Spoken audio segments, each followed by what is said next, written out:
¿Quieres sentártela para que tú te veas? Creo que... A ver, siéntate derechito para que yo te vea con revés. Te la hago un poco más atrás. Ya nada más que se una. Ya estamos. No te vea que te viene. ¿Qué tal, embajador? Buenas tardes. Buenas tardes. ¿Me escucha muy bien? Sí, Vamos a comenzar a grabar. Gracias por estar con nosotros en esta transmisión de Facebook Live. Vamos a platicar con Zvi Tal, él es embajador de Israel en México y vamos a conversar sobre las noticias que hemos visto en los últimos días aquí en la pantalla de ADN 40. Embajador, por favor, lo primero que quiero preguntarles, ayúdenos a entender este entramado tan complejo. ¿Cuáles son los orígenes de este conflicto entre Israel y Palestina? ¿Cómo le podemos explicar a la gente de manera sencilla desde dónde viene todo esto? es un conflicto territorial, pero eso es el gran desafío de desconectar la dimensión religiosa de un conflicto que a la base es territorial y que se puede resolver en modo fácil a través de negociados. Lo que hemos visto en esos últimos 11 días es exactamente el gran peligro de la mixtura entre el territorial y el religioso, porque en cuanto a la franja de Gaza, nadie no puede revocar o invocar el elemento territorial, porque en el 2005 el primer ministro en esta época, Ariel Sharon, decidió de retirarse completamente de la franja de Gaza. Entonces no hay ninguna reivindicación territorial. Al contrario, el Hamas decidió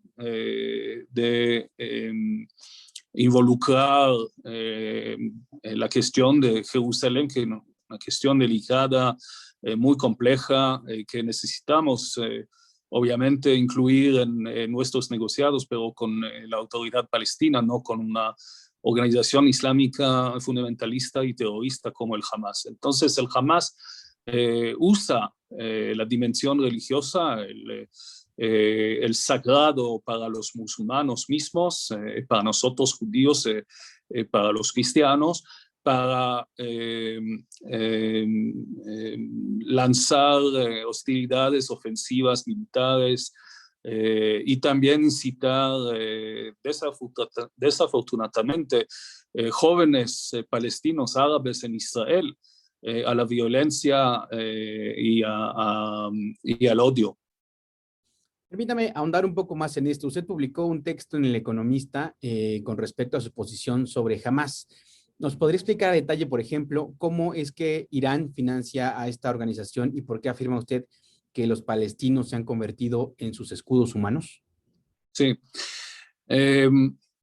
Irán estaba buscando cada oportunidad para desestablecer la región. Lo hace a través de milicias chiitas, por ejemplo, en Irak, lo hace también en Siria, en Líbano con el Hezbollah, lo hace en la Franja de Gaza con el Jihad Islámico, que es chiita, pero también con el Hamas, que es sunita. Entonces es paradoxal que se unen el campeón del campo chiita en el mundo musulmano, Irán, con una expresión de la hermandad islámica, que son sunitas, pero cuando tienen un enemigo común como Israel, se puede unirse. Entonces, Es una organización que domina la Franja de Gaza después de un golpe militar que hizo en el 2007, cuando ahí, después de nuestro retiro, fue la autoridad palestina que manejaba todo. Entonces, un golpe militar y desde el 2007 son ellos que cada vez inician un rondo de violencia, están dentro de hogares, a veces escuelas, mezquitas también, disparan los misiles, los cohetes de esas zonas civiles. Entonces, están usando los mismos habitantes de la Franja de Gaza como escudos humanos. ¿Y cuál es la posición de Israel con respecto a la declaración que hizo Michelle Bachelet, la alta comisionada para los derechos humanos de la ONU, con respecto a que los bombardeos de Israel y Hamás podrían constituir un crimen de guerra?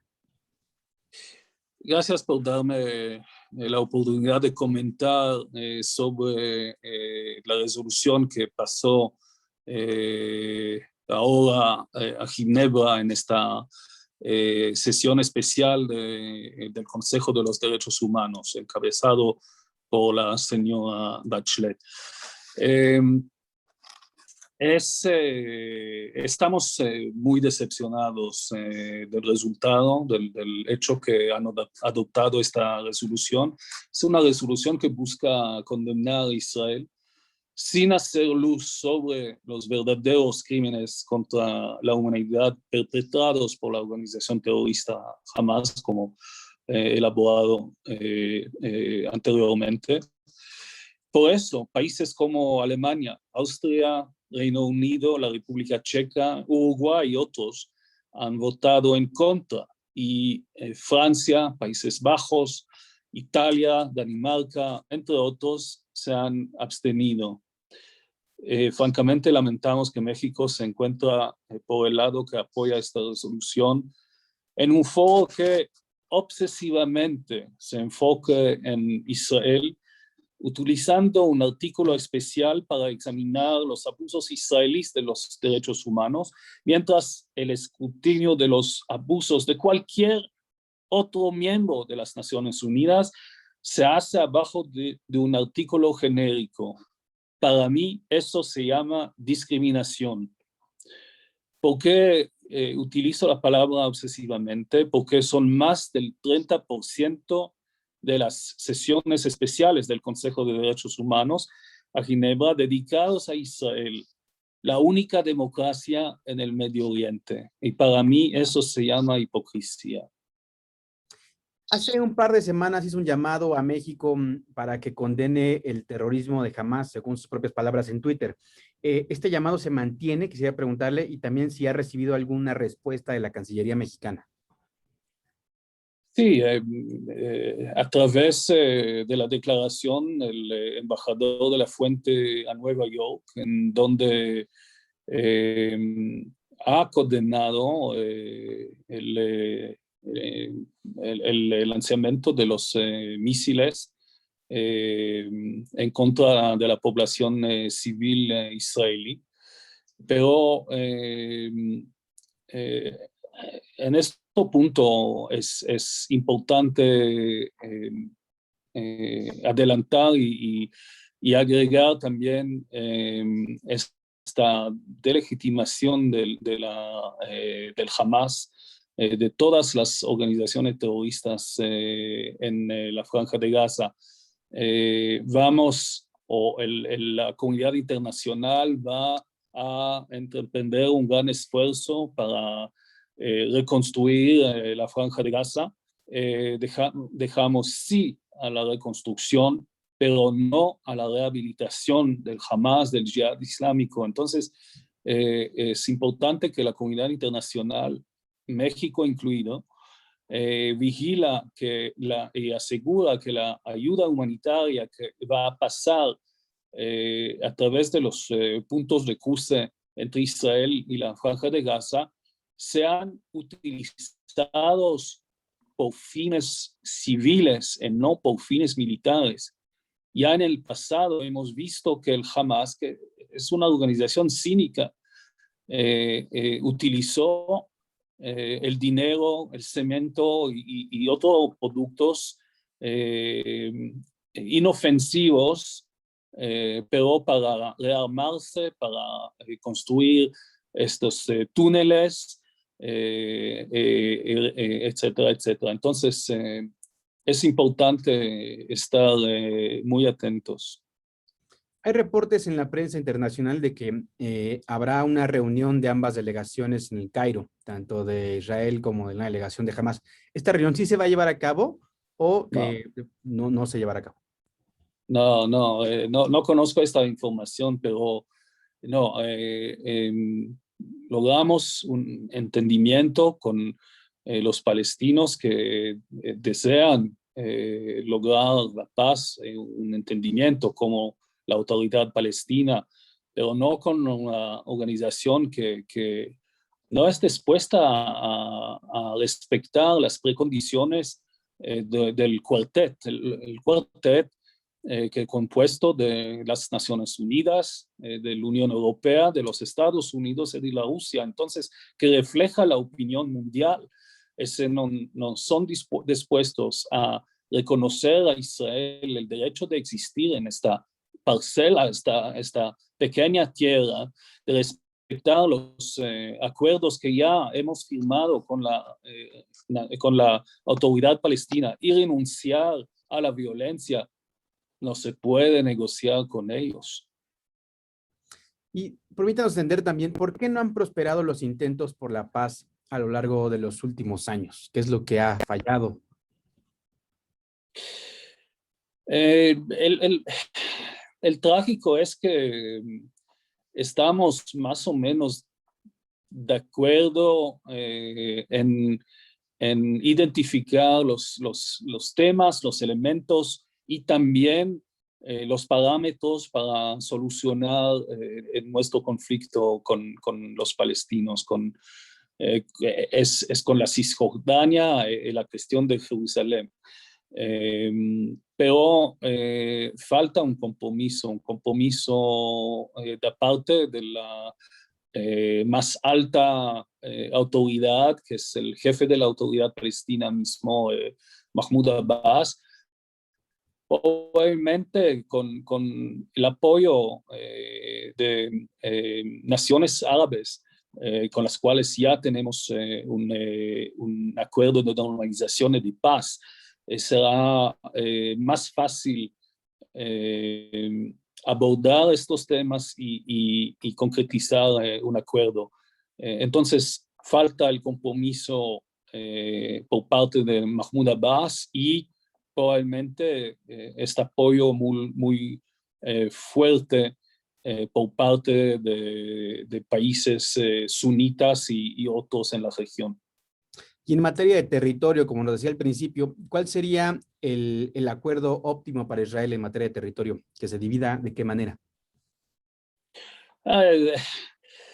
No pienso que vamos a resolver aquí en esta entrevista el tema de las concesiones territoriales, pero hay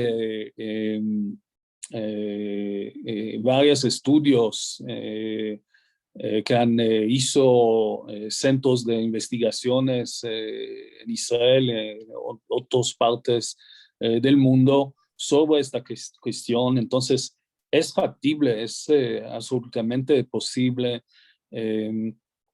de trovar una solución con concesiones, se hablaba una vez de